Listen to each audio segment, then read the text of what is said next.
ఎన్నికల్లో కార్మికులు ఎవరికి జై కొట్టబోతున్నారు? బోల్డ్ అని ఇష్యూస్ ఉన్నాయి. వీటన్నిటి గురించి మాట్లాడుకుందాం. ప్రస్తుతం మనతో పాటుగా ఉన్నారు పొలిటికల్ అనలిస్ట్ ప్రకాష్ గారు. ప్రకాష్ గారు నమస్కారం అండి. సో బోల్డ్ అని ఇష్యూస్ అనేవి కనిపిస్తున్నాయి. 20 రోజుల్లో పాలన మొదలైంది. దీంట్లోనే ఇష్యూస్ అనేవి ఎలా చూడొచ్చు? యాక్చువల్గా అప్పులకు సంబంధించి కాంగ్రెస్ శ్వేతపత్రాన్ని రిలీజ్ చేసింది, ఆస్తులకు సంబంధించి బీఆర్ఎస్ శ్వేతపత్రాన్ని రిలీజ్ చేసింది. అసలు అంశాలన్నీ పక్కకు పోయాయా? అసలు ప్రజలకు దీనివల్ల ఒరిగింది ఏంటి అసలు? అంటే రేవంత్ రెడ్డి ప్రభుత్వం ఇంకా 15 రోజులు పూర్తి కాలేదనుకుంటే 20 రోజులు 7th కంటే 27th 18 రోజులు. సో ఈ అసెంబ్లీ సమావేశాల్లోనే ఇవన్నీ కూడా వీటికి బీజాలు పడ్డాయి. అంటే ప్రభుత్వం మమ్మల్ని ఖాళీ ఖజానా అప్పచెప్పింది, అప్పుల కుప్ప చేసింది. అంటే ఇప్పుడు వెంటనే ఇచ్చిన 6 గ్యారంటీలు కానీ ఇతర హామీలు కానీ అమలు చేసే పరిస్థితి లేదు. కాబట్టి ఈ ప్రభుత్వం మీద నెపాన్ని మోపాలనేది రేవంత్ రెడ్డి గారి ప్రయత్నం. అంటే మొత్తం మా చేతికి అప్పులు తప్ప ఏమీ ఇవ్వలేదు, మేము కొంత సమయం పడుతుంది ఇవ్వడానికి. ఇప్పుడు రైతు బంధు కూడా పడలేదు, చాలామందికి కొన్ని దిక్కుల 1 రూపీ పడ్డదని కొన్ని ఇట్లా వచ్చాయి. సో 1 ఎకరం ఉన్న వాళ్ళకి ఇచ్చారనేది కొంత తెలిసింది. బట్ రైతు బంధు పడలేదు. ఇతర గ్యారంటీలు కూడా ఒక బస్సు ప్రయాణం తప్ప మిగతా ఏవి కూడా అమలు కాలేదు. అయితే తన అసెంబ్లీని ఒక వేదిక చేసుకొని ప్రజలకు మెసేజ్ ఇవ్వాలనుకున్నాడు ఆయన. అక్కడ వీళ్ళను సరిగా మాట్లాడనివ్వలేదు. కాబట్టి బయటకు వచ్చిన తర్వాత ఆ శ్వేతపత్రాలన్నీ తప్పుల తడకలు. ఇంకోటి అక్కడ శ్వేతపత్రం ఇచ్చినాక టైం లేదు వాళ్ళకి చదవడానికి కానీ అర్థం చేసుకోవడానికి కానీ. పోనీ ఆ బట్టి విక్రమార్క గారు ఫైనాన్స్ మినిస్టర్గా ఆ పత్రాన్ని చదివినా కూడా అందరికీ తెలిసేది, అందులో ఉన్న సభ్యులకు తెలిసేది. ఆయన చదవలేదు. చదవకుండా అందరికి కాపీస్ ఇష్యూ చేసి దాన్ని ప్రజెంట్ చేసినట్టుగా చెప్పారు. సో దాన్ని పూర్తిగా చదివే టైం ఇవ్వకుండా అక్కడ వాళ్ళు ఏం మాట్లాడతారు? తర్వాత ఒక సెకండ్ డే నాడు కొద్దిగా ప్రిపేర్ అయ్యి వచ్చారు ఏ విద్యుత్ శాఖ మంత్రి కానీ. మొదటి రోజు అయితే అసలు హరీష్ రావు గారు మాట్లాడేటప్పుడు ఆ పత్రాన్ని పూర్తిగా చదవకుండా ఆయన మాట్లాడాల్సి వచ్చింది. బట్ కొన్ని గ్లేరింగ్గా కనబడ్డాయి. కాబట్టి ఇవన్నీ తప్పులు ఉన్నాయి. దాదాపు 1,00,000 కోట్లు మేము చేయకున్నా కూడా అప్పు చేసిందని చెప్పి మా మీద నెపాన్ని పెడుతున్నారు అని చెప్పేసి. అయితే నిన్న వాళ్ళకు టైం తీసుకొని కేటీఆర్ గారు ఈ శ్వేతపత్రం తయారు చేశారు. అంటే శ్వేతపత్రం అనే పదం ఫస్ట్ టైం వచ్చింది. అంటే మేము కష్టపడి ఆస్తులను సంపాదించి పెట్టాము ఈ రాష్ట్రానికి. శ్వేత అంటే అంతే కదా.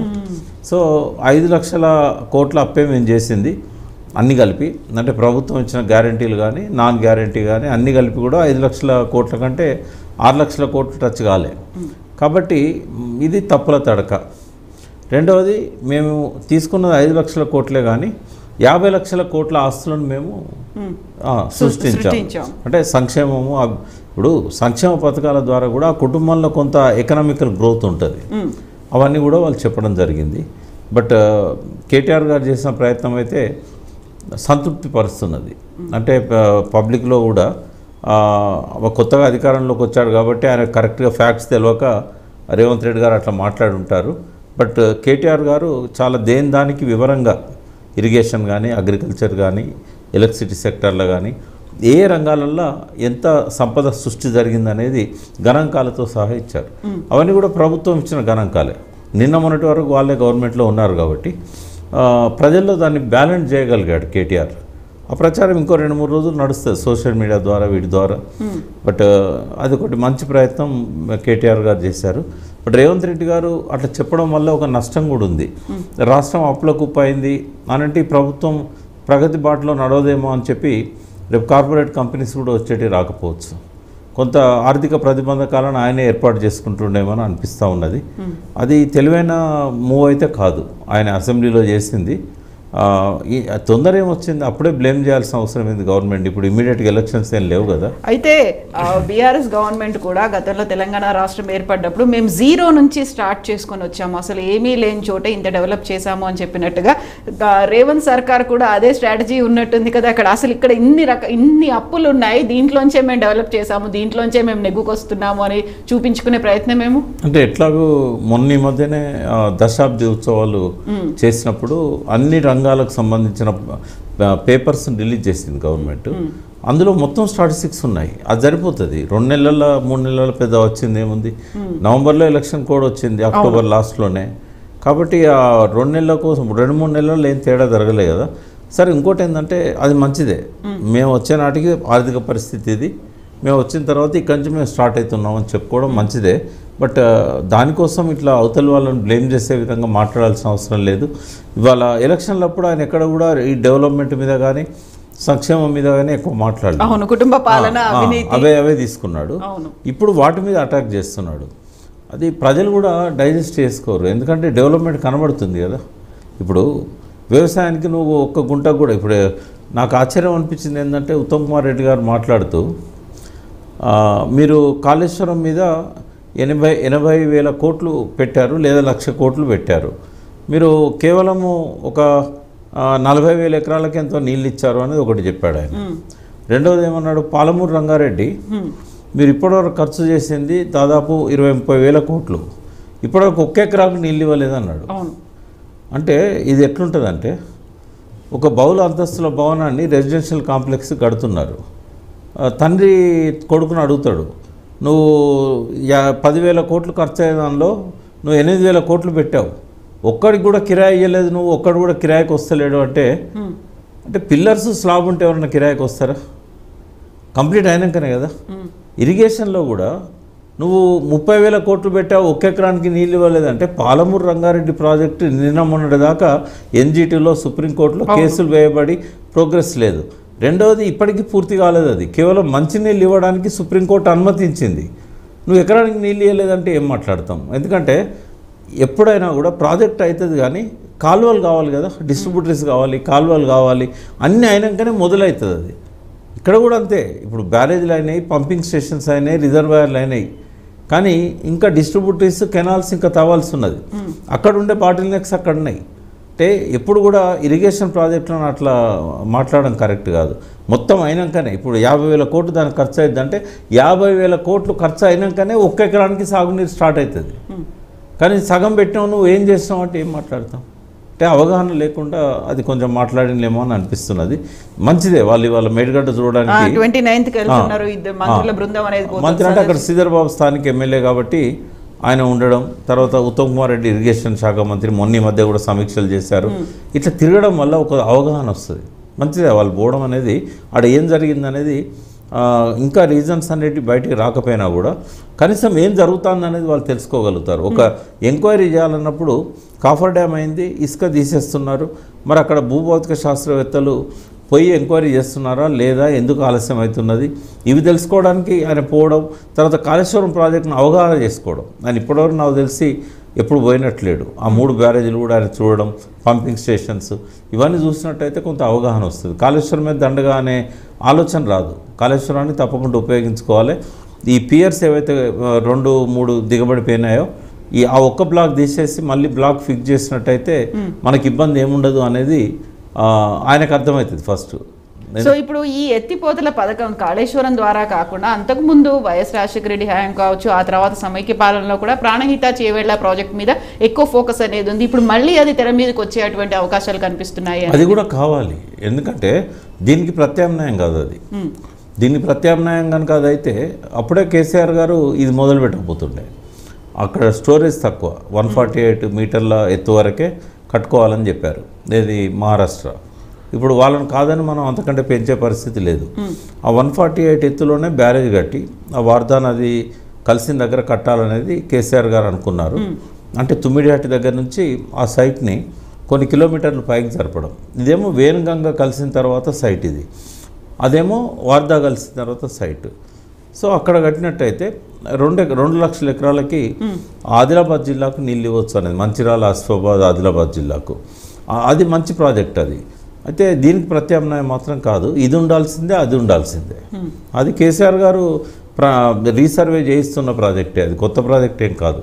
కానీ గతంలో నుంచి వాళ్ళు ఏదో చెప్తున్నారో ఇవన్నీ అనవసరంగా కట్టాడు, మాకు అక్కడి నుంచే నీళ్ళు తెచ్చుకోమనండి, ఎవరు వద్దన్నారు? అది సాధ్యమైతే మంచిదే కదా. వాళ్ళు ఇప్పుడు గవర్నమెంట్లోకి వచ్చారు కాబట్టి ఎవరెవరైతే ఈ వాదన తీసుకొచ్చారో కోదండరాం లాంటి వాళ్ళతో సహా వాళ్ళందరూ ఇప్పుడు గవర్నమెంట్లో ఉన్నారు. ఉన్నప్పుడు ప్రాక్టికల్గా వాళ్ళకే తెలిసి వస్తుంది ఇది సాధ్యం కాకుండా, అందుకే కేసీఆర్ గారు ఇక్కడ నుంచి ఇక్కడ జరిపారనేది. ఒకవేళ వాళ్ళు చెప్పినట్టుగా వాళ్ళ మాట నిజమైతే కట్టమనండి, మేము కూడా చూస్తాం కదా. నిజంగానే తుమ్మిడాటి నుంచి నీళ్ళు వచ్చినట్టయితే 3 పంపింగ్ స్టేషన్ల దగ్గర ఈ పవర్ సేవింగ్ చేసుకోవచ్చు కదా, మనం అవసరమే లేదు కదా అది. సో దీంతో పాటుగా ఆరుతడి పంటల వైపే మొగ్గు చూపాలి, అవసరం ఉంది అనేది కూడా కొన్ని ఇన్స్ట్రక్షన్స్ ఇచ్చినట్టుగా తెలుస్తుంది. అంటే అది కేసీఆర్ గారు ఉన్నప్పుడే చేశారు, క్రాప్ కాలనీలు చేయాలి, ఓకే ఓన్లీ ప్యాడీ వద్దు, వరి ఉరి అవుతుంది మనకు అని చెప్పి ఆయన చెప్పుకుంటూ వచ్చారు. వృద్ధి అనేది అయినా కూడా రైతులు వినలేదు. వినకపోయినా ఆయన కొన్నాడు, కొని వాళ్ళ రైతులకు నష్టం కలగకుండా చూసుకున్నాడు. బట్ ఇట్లనే ప్రతి సంవత్సరం, ఇప్పుడు ఈ సంవత్సరం కనుక 3 లక్షల టన్నుల ధాన్యం కనుక వరే పండినట్టయితే కేసీఆర్ కొనగలిగిండు, కానీ రేవంత్ రెడ్డి ప్రభుత్వం కొనడం కష్టం. అదంతా కూడా అక్యుములేట్ అవుతుంది. ఇప్పటికే గోడౌన్స్ నిండా ఉన్నది, దాన్ని అమ్ముకోవడానికి కూడా అవకాశం లేదు, రైతులకు చాలా ఇబ్బంది అవుతుంది. కాబట్టి అది కేసీఆర్ గారు చెప్పారు, ఇప్పుడు ఈ ప్రభుత్వం కూడా చెప్తున్నారు ఎప్పటికైనా అది ఆరుతడి పంటల వైపే పోవాలి. వరి వేదలుచుకుంటే ఒక పంటకు వేసుకోవాలి, 2 పంటలు వరి వేయడం అనేది శ్రేయస్కరం కాదు, ఆ భూమి కూడా మంచిది కాదు, ఉత్పత్తి కూడా ఎక్కువ వస్తుంది. ఒకవేళ ఒక క్రాప్ వరి వేసి ఇంకో క్రాప్ వేరే పంట వేసినట్టయితే మంచి సలహానే అది రైతులకు వాళ్ళు ఇచ్చేది. సో ఆల్రెడీ మేడిగడ్డకి సంబంధించి హైకోర్టుకు వెళ్ళారు, సిబిఐ విచారణ అడుగుతున్నారు. 15 రోజుల్లో ఆల్రెడీ 1 వీక్ కూడా అయిపోయింది, ఇంకొక 1 వీక్ మాత్రమే మిగిలి ఉంది విచారణకు సంబంధించి. మీ ఉన్నటువంటి ఏవేవైతే దాంట్లో అంశాలు ఉన్నాయో వాటన్నిటిని చేర్చి సమగ్రంగా రిపోర్ట్ని అందివ్వమని కోరింది హైకోర్టు. ఈ విచారణ జరపాల్సింది ఎన్జిఆర్ఐ ఇరిగేషన్ శాఖ. సిబిఐకి దీనిలో పనేం లేదు. సిబిఐ వాళ్ళు ఏం చేయగలుగుతారు? ఆడేమన్నా అవినీతి జరిగితే మీరు వాళ్ళకి ఇచ్చినట్టయితే వాళ్ళు ఏమన్నా దాన్ని బయటికి తీస్తారేమో. బట్ ఇక్కడ కావాల్సింది టెక్నికల్గా ఏం డిఫెక్ట్ జరిగింది, అది యాక్సిడెంటా లేకుంటే టెక్నికల్ ఫెయిల్యూరా లేకుంటే నిర్లక్ష్యమా, ఈ విషయాలను బయటికి తీయాలంటే సైంటిస్టులు ఎక్స్పర్ట్సే సాధ్యమవుతుంది. నేను అనుకుంటా అది ఇంకొంచెం టైం ఎక్కువ పడుతుంది, 1 వీక్ 10 డేస్లో అయ్యే పని కాదు అది. అట్లా టైం బౌండ్ కూడా పెట్టొద్దు, ఎందుకంటే ఈ జియోఫిజిసిస్టులు అంటారు, భూభౌతిక శాస్త్రవేత్తలు, వాళ్ళ కోఆర్డినేట్స్ పెట్టి వాళ్ళు భూమి అట్టడుగు పొరలలో ఏం జరిగింది ఒక్కొక్కటి వాళ్ళు అనలైజ్ చేయాలి. అది మాకు సర్వే చేయడానికి వాళ్ళు 6 నెలల పైన తీసుకున్నారు ఆ బ్యారేజ్ కట్టినప్పుడు. ఇప్పుడు